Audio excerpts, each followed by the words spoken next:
नमस्कार और हार्दिक स्वागत है आप सभी का एक अनोखी यात्रा में। एक ऐसी यात्रा जो शुरू होगी इस धरती से और पहुंचेगी ब्रह्मांड की अथाह गहराइयों तक। हाँ, हम हैं एक नन्हे से नीले ग्रह पर जिसे हम पृथ्वी कहते हैं। आज हम खोजेंगे उस रहस्य को जिसकी प्रतिध्वनि पूरे ब्रह्मांड में सुनाई देती है। तो आइए बढ़े इस अद्भुत अंतरिक्ष यात्रा की ओर।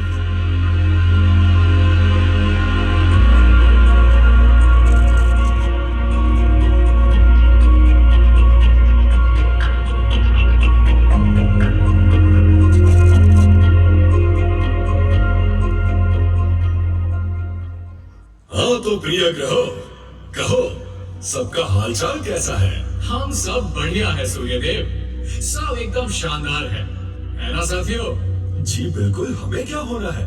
हम तो अपनी धुरी पर सदा की तरह स्थिर हैं। पर रुको, वो देखो, आज पृथ्वी कुछ अलग ही रूप से चमक रहा है। हाँ, चमक तो वैसे मेरी भी कम नहीं है, लेकिन ये कुछ खास बात है इसमें आज। हाँ चंद्र, मैं भी महसूस कर रहा हूँ। ये चमक सामान्य तो नहीं है, इसके पीछे जरूर कोई गहरा रहस्य छुपा है। तो फिर चले ना, क्यों ना सीधे पृथ्वी से ही पूछ ले, आखिर उसके दिल में क्या है? मेरे भीतर है ऊर्जा, संवेदना और चेतना। यही मेरे आत्मा की असली पहचान है। जीवन मतलब आप में हर जगह ऐसा ही जीवन फैला है, या फिर कोई एक विशेष स्थान जो आपके सबसे ज्यादा करीब है? अरे वाह, अब तो तुम सब बहुत समझदार हो गए हो। हाँ, मेरे आत्मा के सबसे करीब जो स्थान है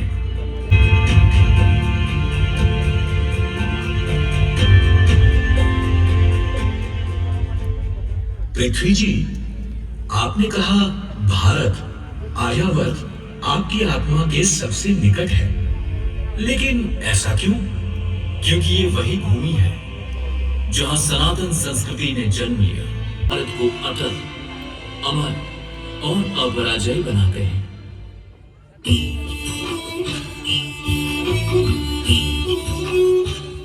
कृषि मेरा पहला आधार। जब कोई बीज मुझ में बोता है तो मैं उसे अनंत गुना करके लौटाता हूं। यही मेरा पोषण है, यही मेरा प्रेम।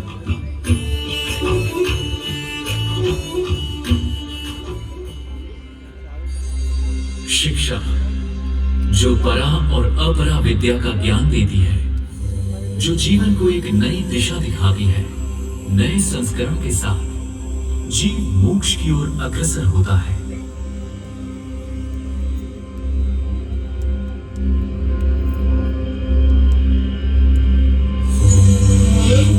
स्वास्थ्य जो तन को भी सुरक्षित रखे और मन को भी शांति दे, यही तो मेरे संतानों का असली धन है। और स्थापत्य ये मेरे अतीत की गरिमा है और भविष्य का गर्व। पृथ्वी जी, ये तो एक स्वर्णिम संस्कृति है, लेकिन इसे इस ऊंचाई तक किसने पहुंचाया? इन सबको पोषण देती है आध्यात्मिकता। समय समय पर जब भी ये संस्कृति डगमगाई, स्वयं भगवान और कई भगवत स्वरूपों ने इसे थाम लिया। चाहे राजा हो या संत, योद्धा हो या भक्त, सबने इसे अपने रक्त और तप से सींचा है। मेरे ये पुत्र केवल वीर नहीं, मेरी आत्मा के सच्चे प्रहरी हैं।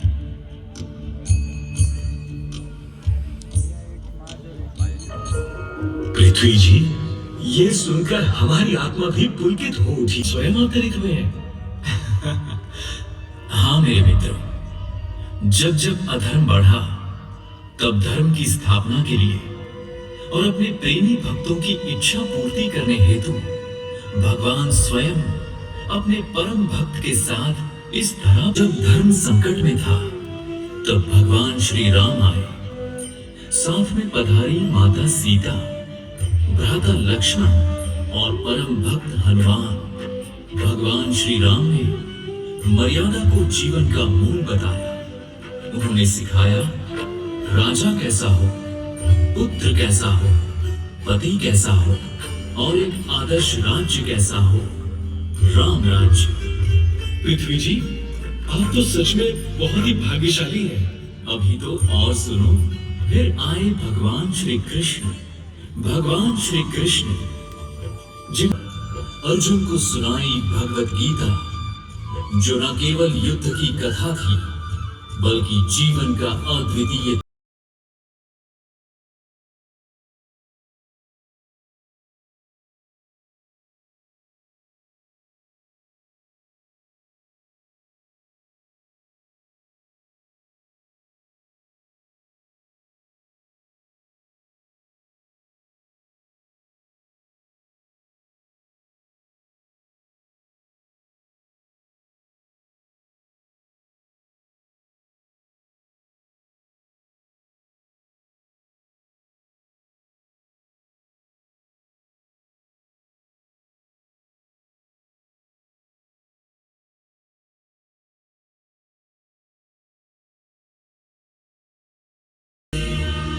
नहीं रुकी। वैदिक काल से लेकर आज तक कई वीरों ने संस्कृति की रक्षा में बलिदान दिया है।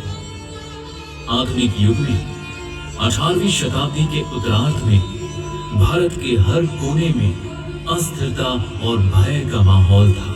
सत्ता के संघर्ष, क्षेत्रीय और धार्मिक आक्रमणों के भय और सामाजिक बुराइयों से त्रस्त लोगों का जीवन दयनीय हो गया था। वहां अशांति की लहरें थी। नैतिक पतन के इस दौर में मानो एक नई चेतना ने भारत के आध्यात्मिक इतिहास में एक नया स्वर्णिम पृष्ठ जोड़ दिया हो। अरे, ऐसा तो क्या हुआ? अनंत जीवन के कल्याण के लिए भगवान श्री स्वामी नारायण हमारी इस वसुंधरा पर पधारे। पर ब्रह्म पुरुषोत्तम नारायण करुणावश इस सुंदर भूमंडल पर प्रकट हुए। श्री घनश्याम नाम धारण किया। पृथ्वी के सभी जीवों को दर्शन दिए। बाल लीलाओं से लेकर कठिनतम वन यात्राओं तक अनेक दिव्य चरित्र निभाए तथा भगवान स्वामी नारायण के रूप में असंख्य लोगों के पूजनीय आराध्य देव बने। श्री जी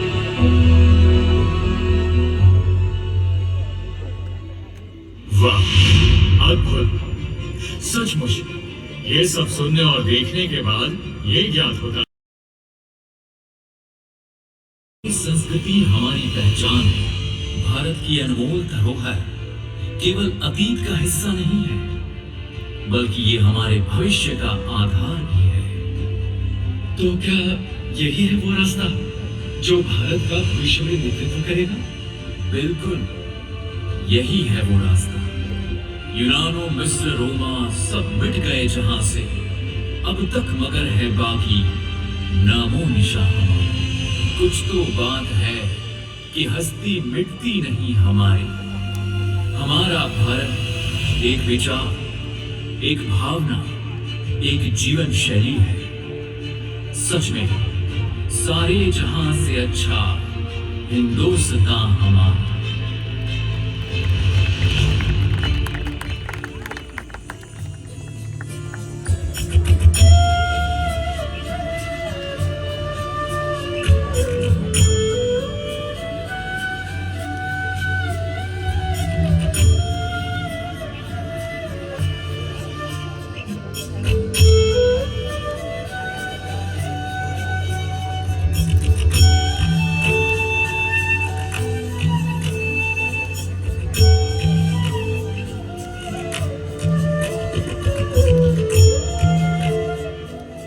तभी तो पृथ्वी जी आप इतने सुखी प्रतीत हो रहे हैं। जी बिल्कुल। यह एकांतिक धर्म सदैव पोषित रहे तथा मुक्तों के लिए मोक्ष का द्वार सदैव खुला रहे। इस हेतु भगवान स्वामी नारायण ने अपने जीवन काल में ही पिंड प्रागट्य की परंपरा तथा परम कल्याण के मार्ग को सदैव जारी रखा।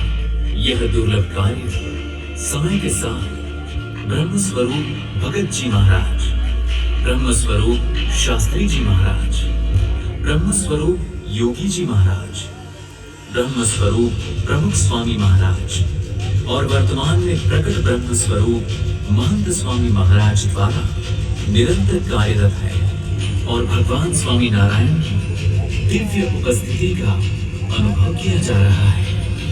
भारत की सनातन आध्यात्मिक विरासत को जन जन की विभिन्न सामाजिक व रचनात्मक गतिविधियों के माध्यम से मानव उत्थान का अभूतपूर्व अभियान चलाया गया है।